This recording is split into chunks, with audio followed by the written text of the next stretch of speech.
안녕하십니까. 하나님께서 여러분을 뜨겁게 사랑하고 있습니다. 오늘도 좋은 날입니다. 주의 은총이 충만하시기 바랍니다. 저는 오늘 영의 눈이란 제목으로 여러분과 함께 은혜를 나누고자 합니다. 본문 말씀은 갈라디아서 3장 1절에서 3절까지의 말씀입니다. 어리석도 다 갈라디아 사람들아, 예수 그리스도께서 십자가에 못 박이신 것이 너희 눈앞에 밝히 보이거늘 누가 너희를 꾀느냐. 내가 너희에게 다만 이것을 알려하노니 너희가 성령을 받은 것은 율법의 행위로냐 듣고 믿음이로냐. 너희가 이같이 어리석으냐. 성령으로 시작하였다가 이제는 육체로 마치겠느냐. 눈은 온 몸의 등불입니다. 눈이 어두우면 온 전체가 캄캄합니다. 그러나 눈이 밝으면 온 전체가 환합니다. 인간은 육신의 눈과 영의 눈 두 가지의 눈을 가지고 있습니다. 처음 사람 아담과 하와는 육신의 눈과 영의 눈이 모두 환했습니다. 그들은 밝은 눈을 가지고 밝은 세계 속에서 하나님을 바라보며 하나님과 교제함으로 은혜 속에서 살았습니다.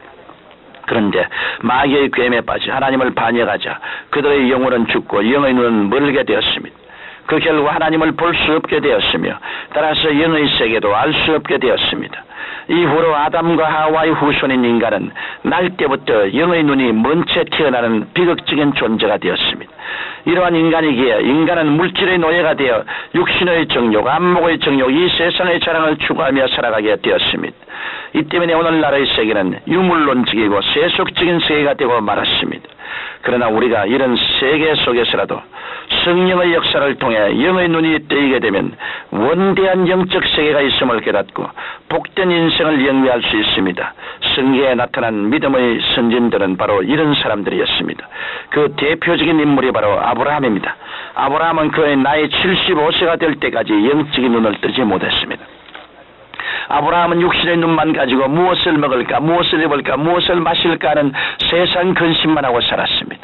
그런데 75세가 되었을 때 하나님의 영광이 아브라함에게 나타나 새로운 세계가 있음을 깨닫게 하셨습니다.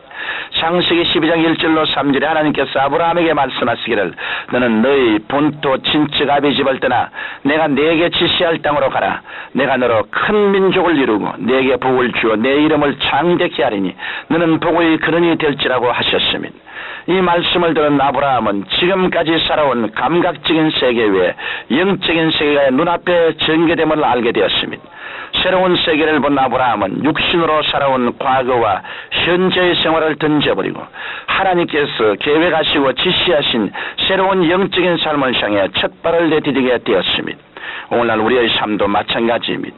우리가 육신의 속에 있을 때 육신으로 보고 생각하고 말하고 행동하지만 그러나 성령님의 능력으로 영의 눈이 열려서 하나님께서 예비하신 세계가 있다는 것을 알게 되면 형언할 수 없는 평안과 희락을 얻고 믿음의 행진을 할 수 있는 것입니다. 그럴 때 세상 사람들로부터 어리석은 존재라고 손가락질을 받기도 합니다. 그러나 정말 어리석고 가련한 사람은 영의 세계를 모르고 물질의 세계만을 위해 바둥거리는 사람입니다. 성경은 사람이 땡으로만 살 것이 아니요 하나님의 입으로 나오는 모든 말씀으로 살 것이라고 말씀하고 있습니다. 모세도 이런 역사를 체험했습니다.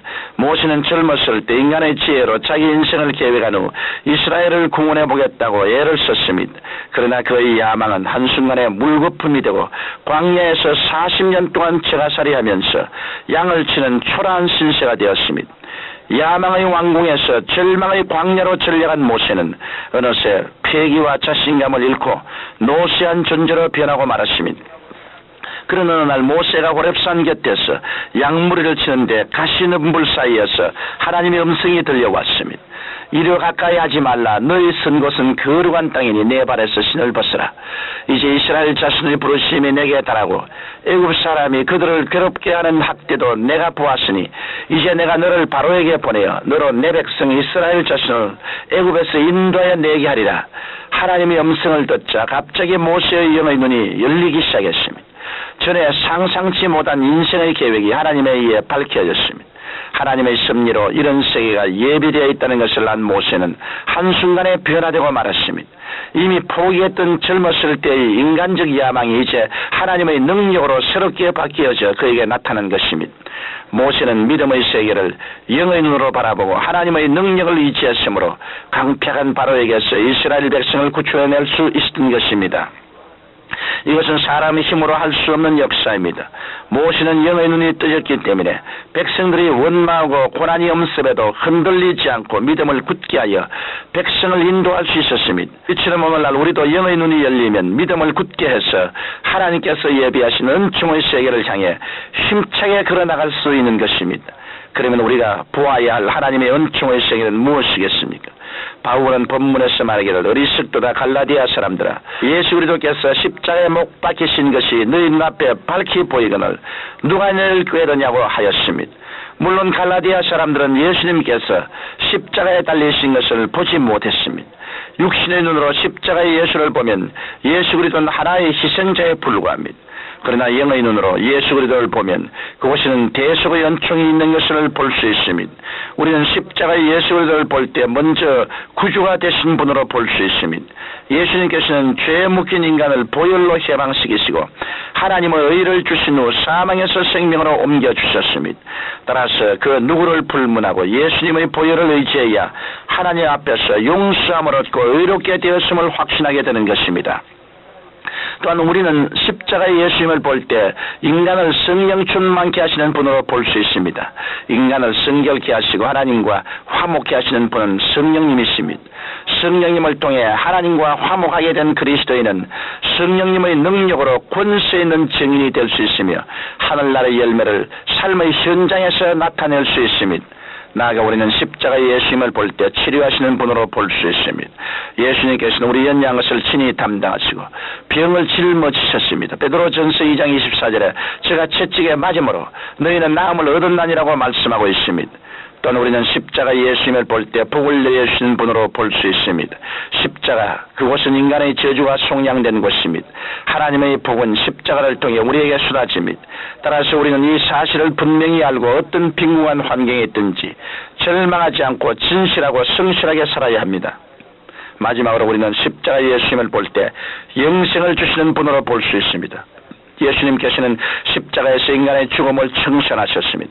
그러므로 십자가 그곳은 우리의 옛사람이 장사된 곳입니다.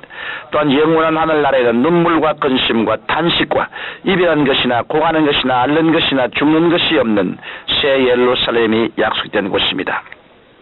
사랑하는 청취자 여러분, 육신의 눈을 가지고 사는 사람은 영혼의 의미를 잃어버린 채 짐승처럼 살아가게 됩니다. 그러나 영의 눈을 갖고 사는 사람은 영원한 가치관을 갖고 예수님께서 이루어 놓으신 은총의 세계를 바라보며 존귀하게 살아갈 수 있습니다.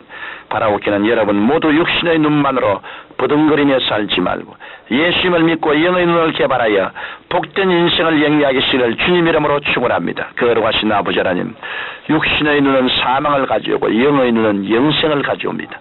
그리스도를 믿고 영안을 뜨고 영적인 세계와 교제하며 살게 하옵소서. 예수님 이름으로 기도드립니다. 아멘.